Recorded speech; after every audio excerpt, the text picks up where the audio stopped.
Hi, today in our biochemistry course, we're going to talk about glycolysis pathway. Come on and follow us.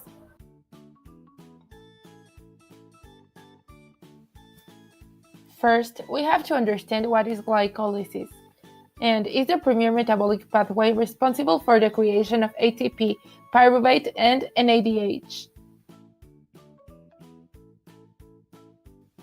Also, we have to know some important characteristics. For example, that is an anaerobic reaction, starts in the cytosol, and we're going to break up glucose 6-carbon ring into two 3-carbon molecules.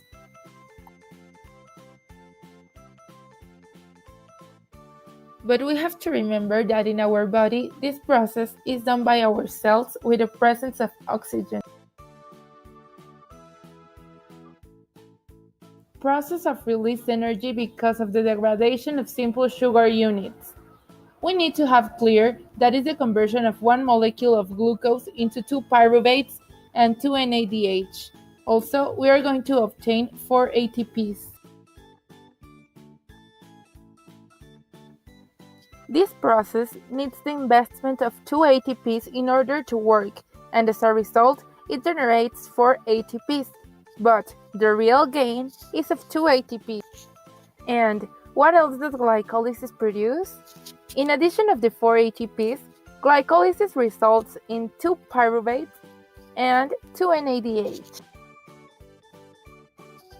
It is very important to understand the role of NADH, and it is going to be used to power more ATP later in the process. Steps for the glycolysis.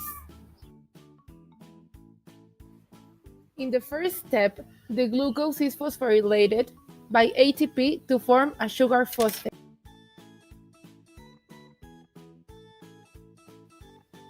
The isomerization moves the carbonyl oxygen from C1 to C2, forming a ketose from an aldose sugar.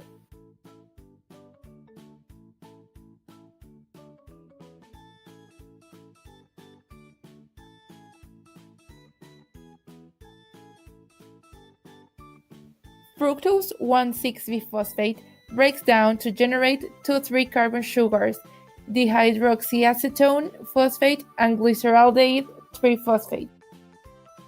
Dihydroxyacetone phosphate is isomerized to form glyceraldehyde 3-phosphate.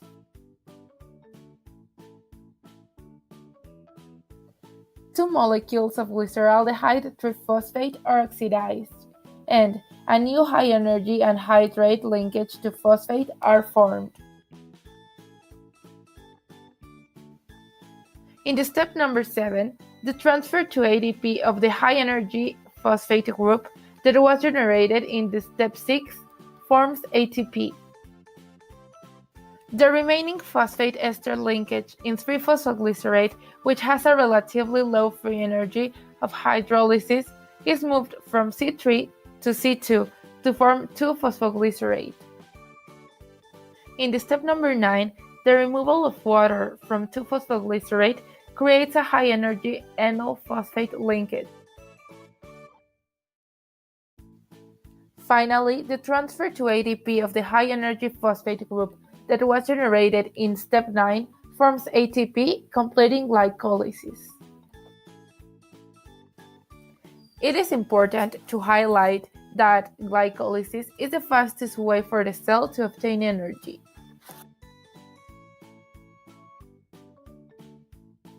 Now, we are going to review the importance of glycolysis in nutrition. Glycolysis is the ultimate destination of the nutrients we consume daily. Knowing how our cells perform this process changes the perspective of the way we see food. Why? Because some foods consumed in excess cause that this process gets altered or stored in the body, causing many health problems.